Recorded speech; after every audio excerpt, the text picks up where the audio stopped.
In country clubs and the back rooms of pubs, in homes, homesteads and halls right across the West Australian wheat belt, you'll find Julian Krieg and his team from Working with Warriors. When we're talking about men, we really need to acknowledge that there's a whole lot of elements to men. And one of the elements that really gets blokes into a fair bit of trouble is this warrior attitude. Working with Warriors is an educational program that's about helping rural men and women better understand the male psyche, to recognise the warning signs of depression and anxiety. Stress is part of living, and sometimes those stresses are exaggerated by things like a drought, because most of my work is in the wheat belt. But stress is real, and warriors don't look after their health really well. In a clear and uncomplicated way, in everyday language, using yarns and the occasional joke, Working with Warriors is about unravelling the logic that makes rural men think and behave the way they do. It's presented by somebody who clearly understands and relates to his audience. He's not a medical expert, he's just a bloke who knows a bit about how blokes feel, and that's how it's presented. It's presented in a language that they can understand, with a lot of humour and a lot of anecdotal information so that they immediately relate to it. They see, oh yeah, that's me. He's a mate. He's somebody who can sit there and talk to them like one of their mates. Working with Warriors explores why rural men take risks, why they sometimes abuse themselves and others physically and emotionally, why they compromise their health and safety, and what they can do about it. Most blokes have got three mates and people they can talk to in their life. Their partner, usually a mentor or a dad or someone, and a mate. Three people. We have a lot of associates, but not many people we're prepared to spill our guts to, know who they are.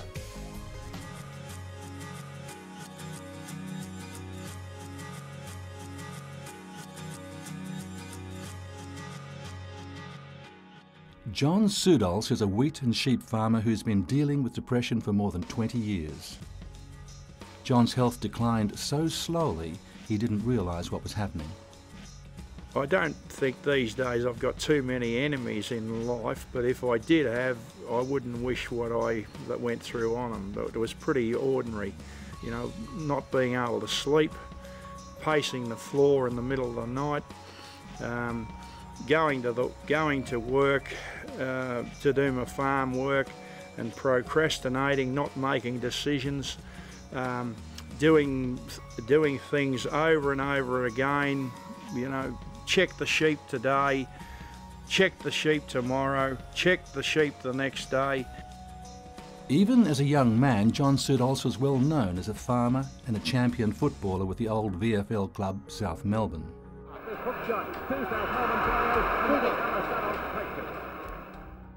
John felt under pressure to live up to the achievements of his father and grandfather, who'd both been leaders in the community. By the time he'd reached his 40s, that pressure was taking its toll. Like, I just isolated myself. I wouldn't answer the phone. We were coming up to shearing. It was a good season.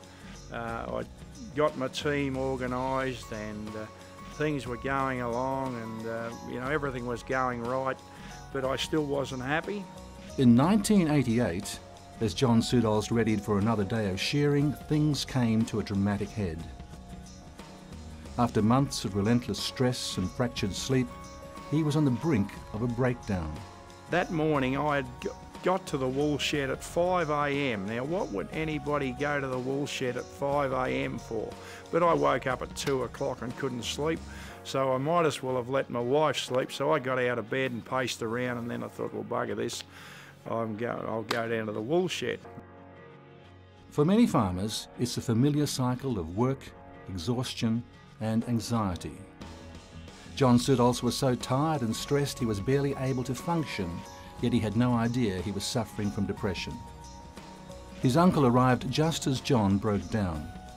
And he turned up just to see how the shearing was going, and he walked in the door and I just cried.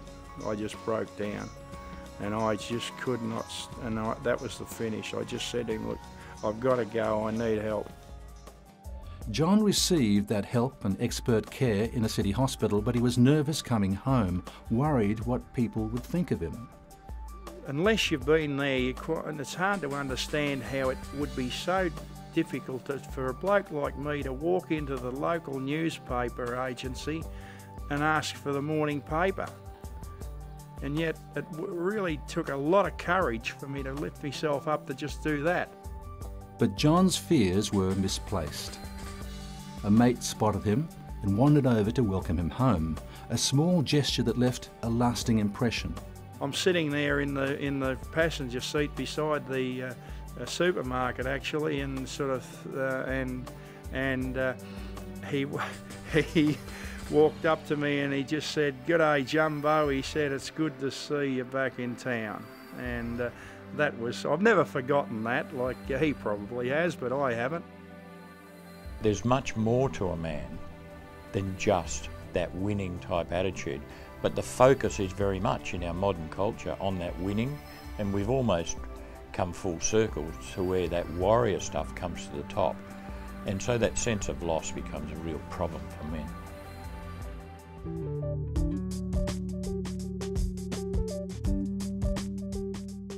Claire and Harry Taylor turned to working with warriors to cope with a family tragedy. Only days after their daughter Lee underwent major surgery related to cancer, Lee's husband was killed in a road accident. He didn't usually speed in his farm ute, he always wore his seatbelt.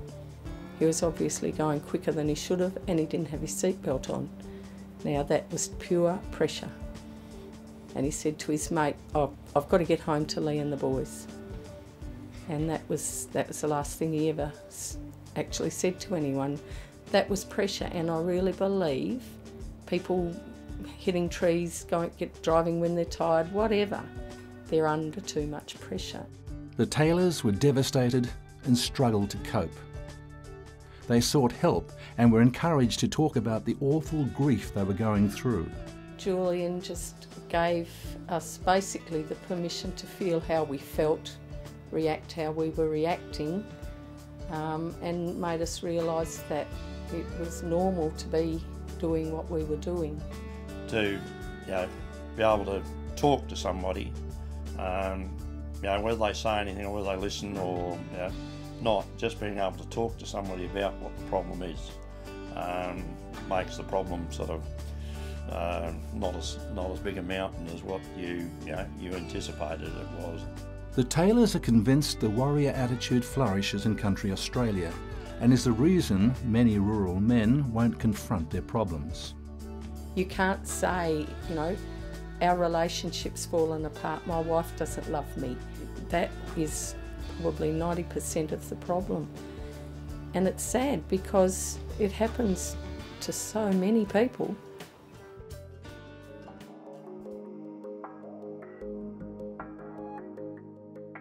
Three years ago, Marty Grant had had enough. A young farmer struggling to make ends meet, battling drought, failed crops, relationship issues, he felt helpless and worthless. In his eyes, he was a failure. I got to a stage where I just wanted to stay in bed and not do anything, go anywhere. I wasn't sleeping, became angry, moody, totally opposite to my normal nature. It got to a point where I was going to hang myself. In Marty's mind, suicide was the only option. What he was suffering was full-blown depression. When you get depressed, all you think about is that must be something definitely wrong with you as to why things go wrong. And all you do is you just spend the whole time thinking negatively about yourself and painting yourself out to be really bad and hopeless, useless, and all this sort of thing. And you end up spending that much time thinking, you physically make yourself sick. I mean, I got to a stage where my head just felt like it was going to explode. I'd just been thinking that much, and it did make me physically ill. And the only way that I could stop that was to kill myself. He came perilously close. In the end, he realised he couldn't do that to his family, but he knew he was desperately in need of help. So the next step was to go off and seek medical help, which I did, and through the cognitive therapy and everything, I've come through it fairly well. I wouldn't say it's totally disappeared. I still get a bit depressed sometimes, but now I know how to handle it, to cope with it a bit more and think a bit more positively. Today, Marty is still on medication, and he's taken a job in the resource industry, 2 weeks at the mine site, a week back at the farm. It's not ideal, but it's helping him get back on his feet. The secret, Marty now knows, is talking and sharing his worries. Talking to mates is the only way to go. It's a cheap option and it's always fail safe. It works. It works for me.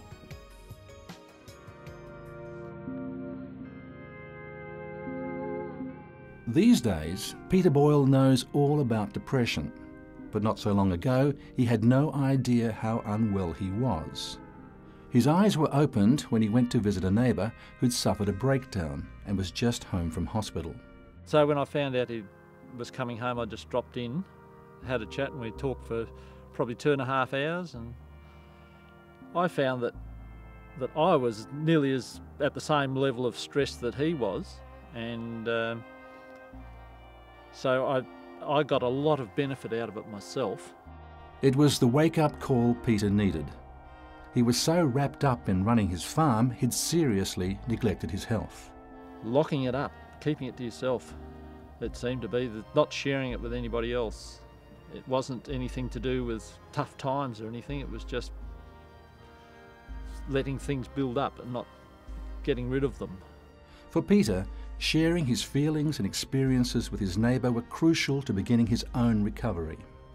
And so I also rang a couple of his friends, and they went over and saw him over the next couple of days, and then we all caught up at a clearing sale, and I found out they had very similar experiences to me, that they all didn't realise that they were so close to just crossing that line.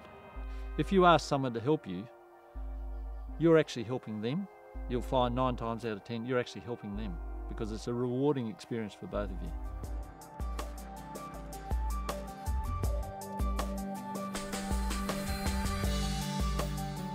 At the heart of the Working with Warriors program is one very important message.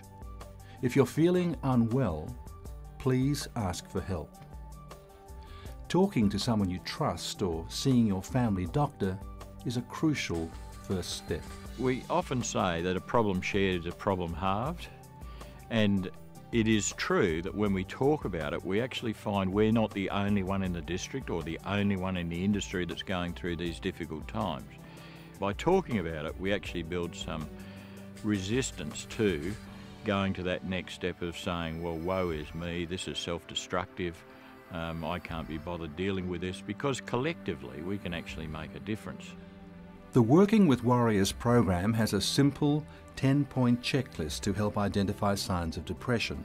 Sometimes the signs are about feeling shaky inside. I'm just not comfortable about the future. Now, you don't have to have all these 10 things going wrong in your life to say, well, I might have some symptoms about depression. I might be struggling with the life I'm living. You can have 2 or 3 of those things going on, and if you feel that that's abnormal, that's when you need to talk to a mate, seek some help, go and do something about it. Don't close down and don't try and solve it yourself. Once you start to come under pressure, don't try and solve it yourself, because you just close right down and it gets worse and worse and worse. So open up and throw the pride or the ego out the window. These days, I always go and have a health check-up prior to harvest and prior to cropping. So I go twice a year and just, you know, like I go and he checks me blood pressure and does the usual thing, and then I ask him how he's going. And it's interesting how I've changed my attitude. The most important thing was that what we were dealing with at the time, we dealt with. And if we couldn't handle it ourselves, we found somebody that helped us handle it. Going in and seeing a psychologist is just like popping the bonnet, and he has a look through, sorts things out, get your timing right, and you're away. But if you ignore that, well, you can end up in big trouble. This, I think, is a unique program that I think can potentially add greatly to the programs that are out there already, because there's nothing like it in any of the other states. So part of why we've taken some initiative here is that you know, by producing this DVD, we're in a position to demonstrate to a whole range of different people what this program's about and how it works. Keep putting out the message to communicate, talk to one another. You're not alone. We're all there to help each other. Just put your hand up.